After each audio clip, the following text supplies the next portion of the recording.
video. As you can tell by the thumbnail, we're going to be going over the New York Giants preseason preview.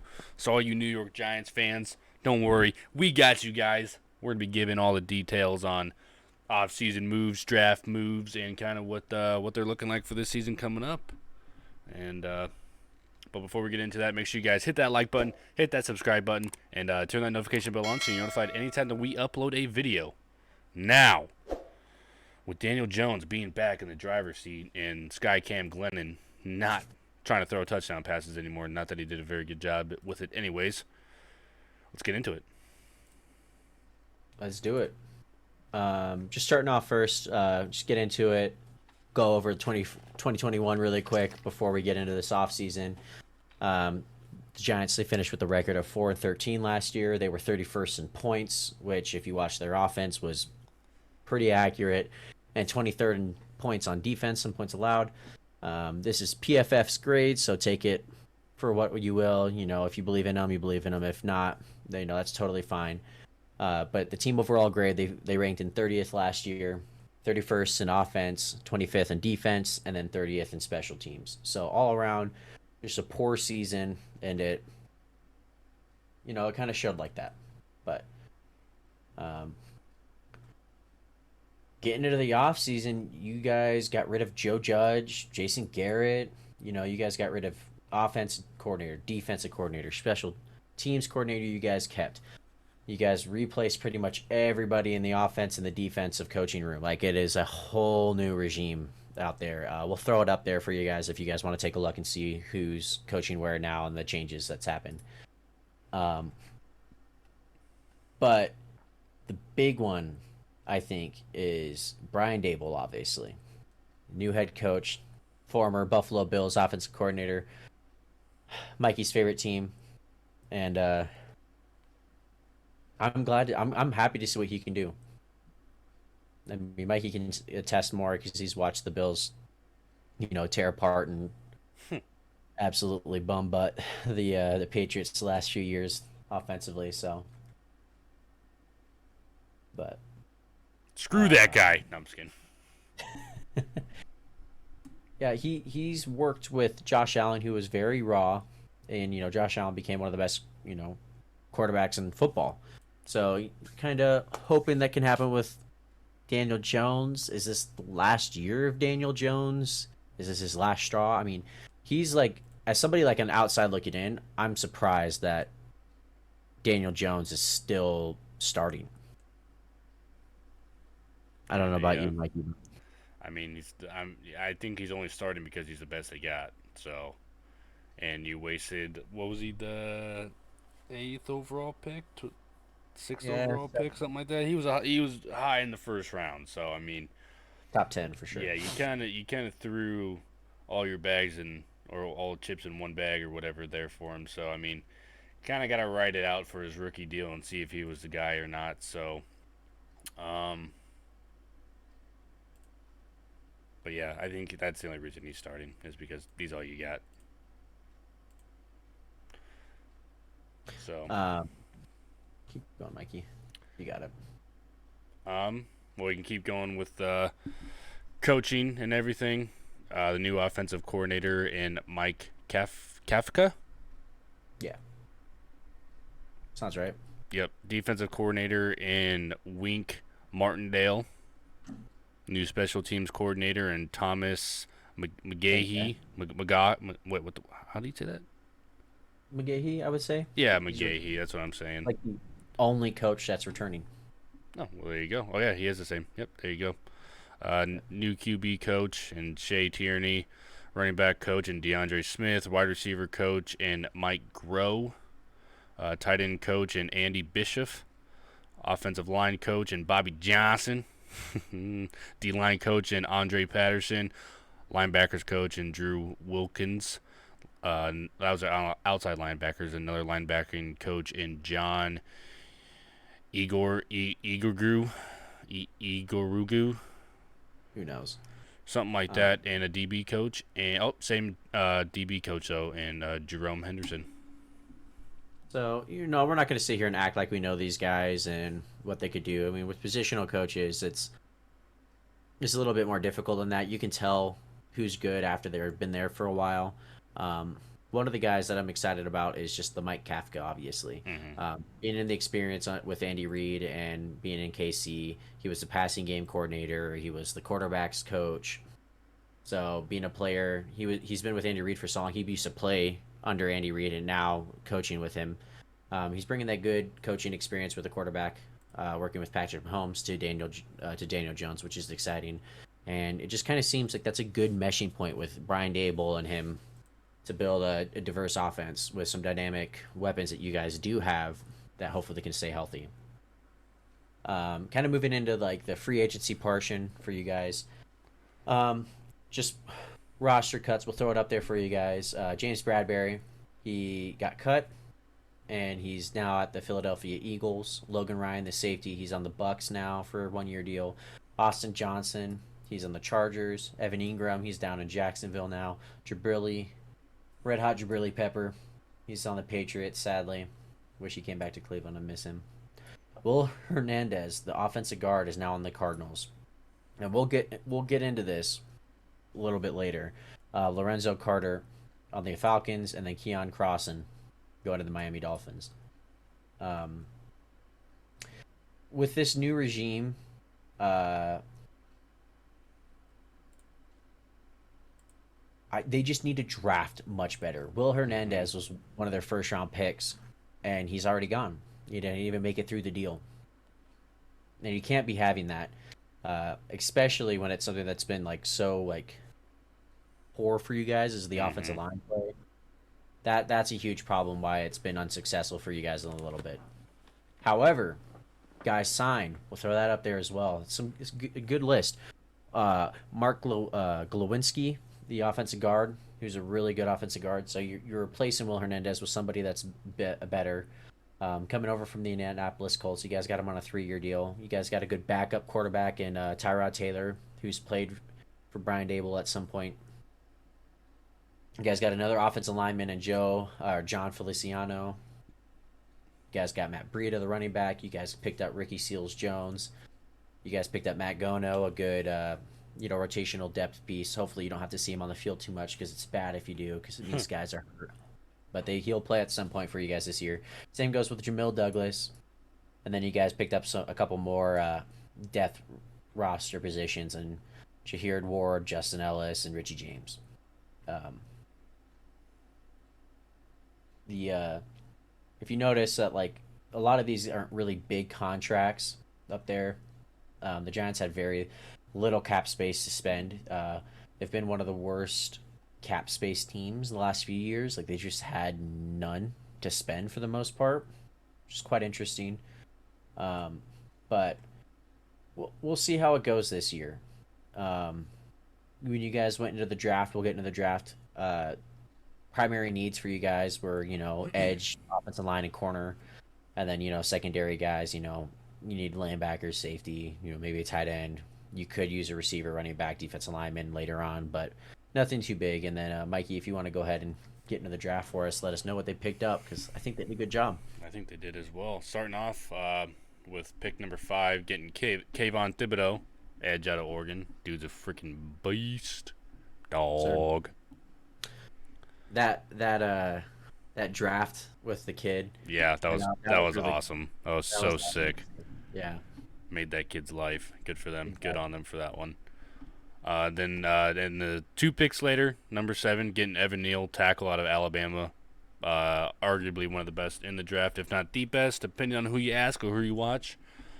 We were very high on him as well. So right there, 5 and 7, getting great players, both sides of the ball. Kayvon Thibodeau, one of the most athletic guys in that draft class on that edge line or on the defensive line. And then Evan Neal, one of the best all-around tackles available, getting him as well. In the second round, getting wide receiver Wan'Dale Robinson out of Kentucky, a short, shifty guy, speedster guy, can create separation, nice yak, and I mean, he has good hands as well. He had I think 1,100 yards last year at Kentucky or somewhere in that range. I think he broke 1,000. Oh yeah, no, he did. He had 1,100. You're right. Yeah. And that's like in the SEC. That's no slouch for Kentucky as well. I mean, like he was the only guy that you had to really worry about, and he produced. Yeah. So I'm excited to see. My curious point right here before we move on is Wan'Dale Robinson is very similar to. Oh my gosh, I don't know why I'm blanking on his name all of a sudden. Kadarius Florida Toney. wide receiver. Yeah, Kadarius Kadarius. Toney. Jeez. So I'm curious on like because you've like heard reports like Kadarius Toney's been kind of a problem. He's not showing up, not reviewing. He's been kind of like a little headache. I don't know. That's like the outside looking in. I'm wondering if Wandale is there to replace him, Hmm. or if that's kind of something that they want to kind of shift to. You want some guys that bring a little bit more dynamism to the wide receiver room. Hmm. So, but yeah, that was my only input for there. So And then in the third round, had 2 picks in the third round. They picked up an offensive lineman out of North Carolina and Joshua Uzidu. I would assume that's how you pronounce that. Sorry if I butchered it. Once again, I'm not good with names. Then they also, with the 81st pick in the third round, they picked up Cordell Flott, a corner out of LSU. So kind of addressing the corner need. Maybe a little late, but what are you going to do? can't hate on it. No. And then just some other picks here. Fourth round, they picked up Daniel Bellinger, tight end out of San Diego State. Another fourth He's a round solid pick. player. Hmm. They got Dane Belton, safety out of Iowa. Iowa produces some pretty good DBs and tight ends. If you pay attention to some players in the NFL, they do pretty good at that. The fifth round, they got Micah McFadden, linebacker out of Indiana, who Indiana actually had a pretty good squad last year. So we'll see what he can do if he can translate to the NFL pretty well as he was playing last year at Indiana. I think that was last year. Was that 2 years ago? Either way, within recent memory, Indiana was actually a pretty good team, and they were competing for, I think, almost like first in the Big Ten or second or third, somewhere up there. They had a good season.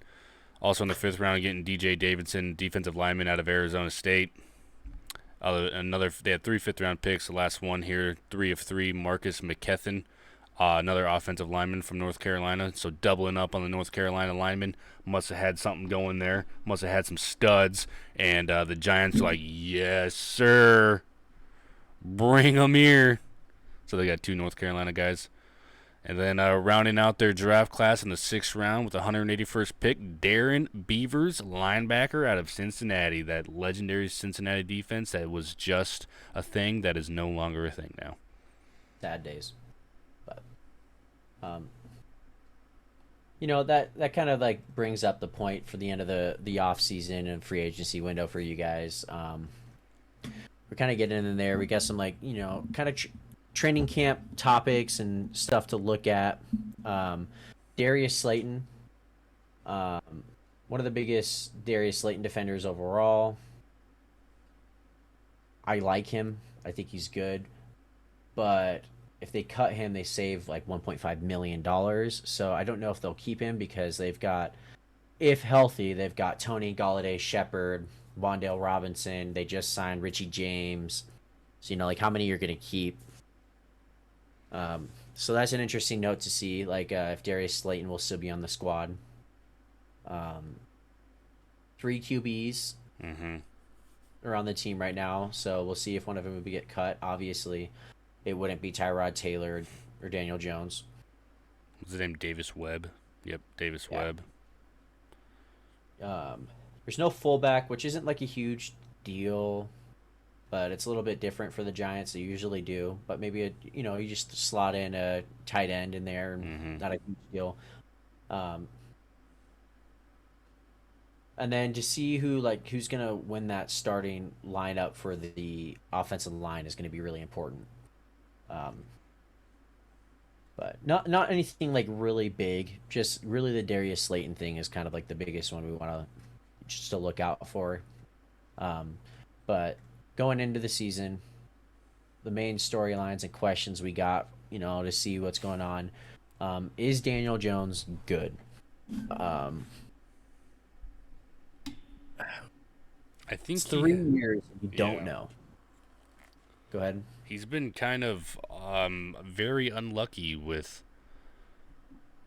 things since he's been in the NFL. I think I think with this new regime and everything, maybe I could see them either extending him on like a 50-year option or maybe giving him like a decent little 1 to 2 year thing just to keep it going to see what he can do under this new coaching staff and all that other stuff.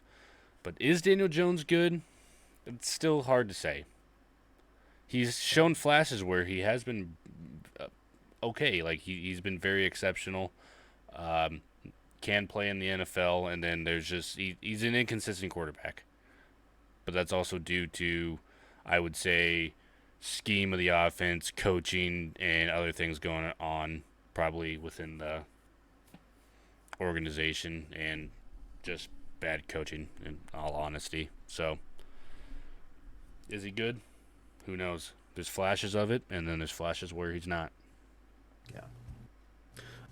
It's an interesting thing because obviously they've put weapons around him, but they've been so injured all the time, Mm-hmm. so he hasn't really been helped that much. And then they invested a lot in the offensive line, and that's been up and down. So it's just kind of been like up and down. Just it's just up and down the entire way, right? So I think this is like his last year. They didn't pick up his option, so this is his last year for him. Um, Oh well, there you go. Sorry, I did yeah, not know that. when you said that, I looked it up really quick to see. Um, my thing is like,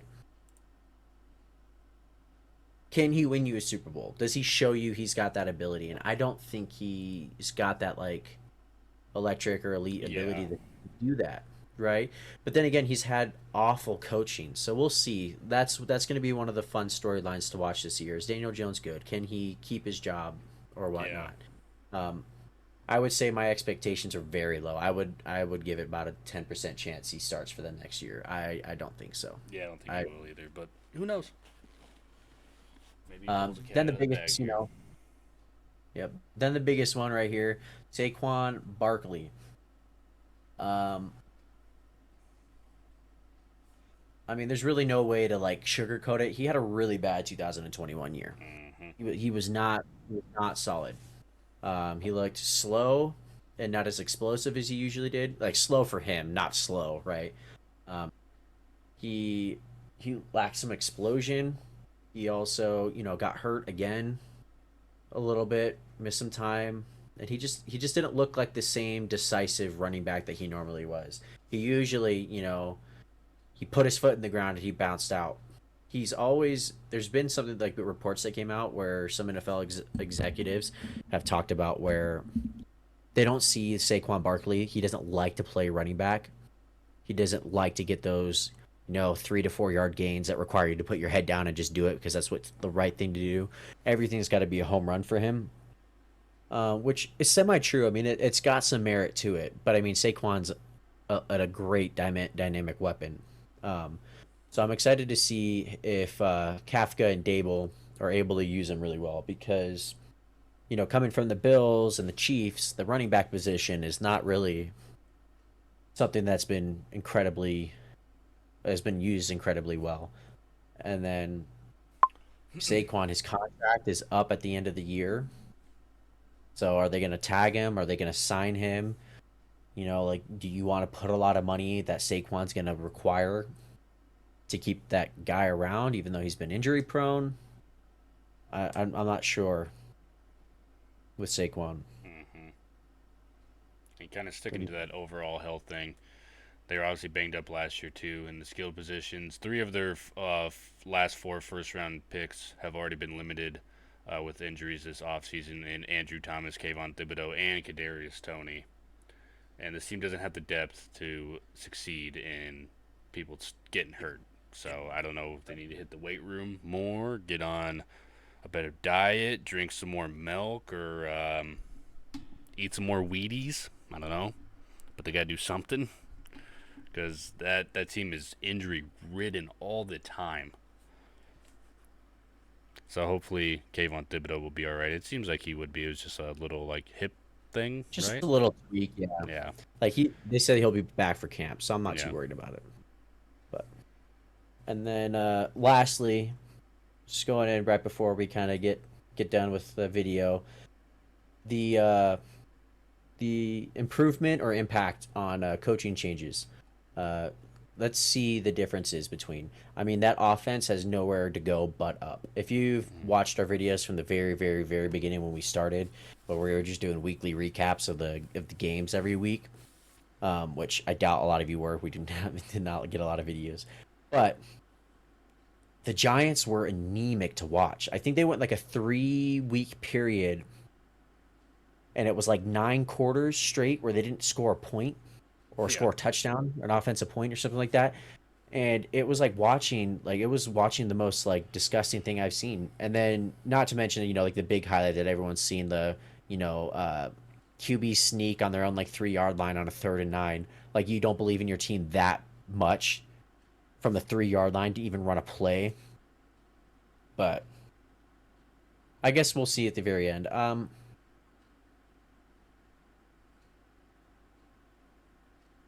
Just kind of going back to the last point, I really do think it's going to be health. Can Sterling Shepard finally stay healthy? Because he's a really good wide receiver, and he just struggles with that. Kenny Galladay, actually make an impact this year, because he was a huge bust for you guys last year. Mm-hmm. Can Saquon Barkley stay healthy?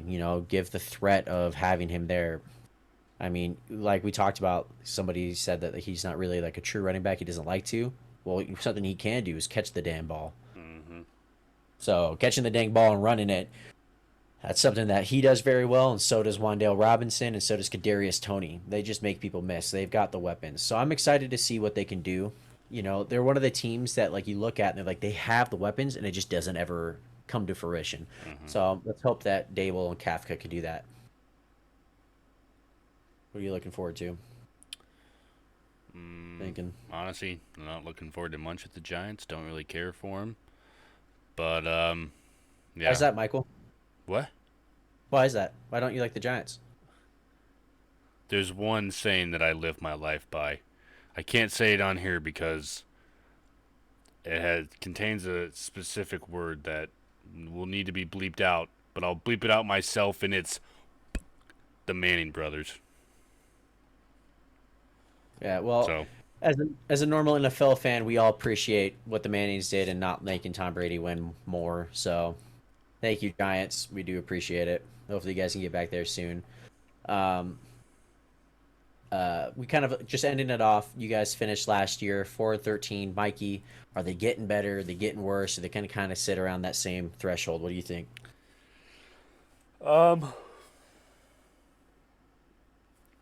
they're going to get hurt again, so I'm not even going to go there. I think they're going to be around the same. Maybe that new group can put one more game together and they can finish 5-12, but I doubt it. So 4-13, if not worse. Sorry. Okay. Interesting. Again, we're kind of off. I'm thinking, in that NFC East with the NFC, I can see him putting together, 5, 6, 7 wins. I would say 7's kind of pushing it. I think 5 or 6 though is pretty fair Yeah. for that team at the moment. And that's just like if it kind of like stays stagnant. If it shows like some real growth and progression with Dable, I could even see like up to 8 wins for the team, go 8-9. I think the Giants have a lot of weapons in the offense, and there are a lot of weapons that can create abilities for themselves. So you don't really need Daniel Jones to be slinging it per se. But if you guys made it to the end of this video, we do appreciate it. Make sure you guys hit that like button, hit that subscribe button. Make sure you guys have that notification bell turned on so you know when we upload more videos. Giants fans, let us know in the comments below what you think. Let us know what you guys are excited for. Mm-hmm. Give us some more details. I mean, we're not Giants fans. We can't read into everything, so let us know. Apart from that, though, we'll catch you guys in another video later. Peace out.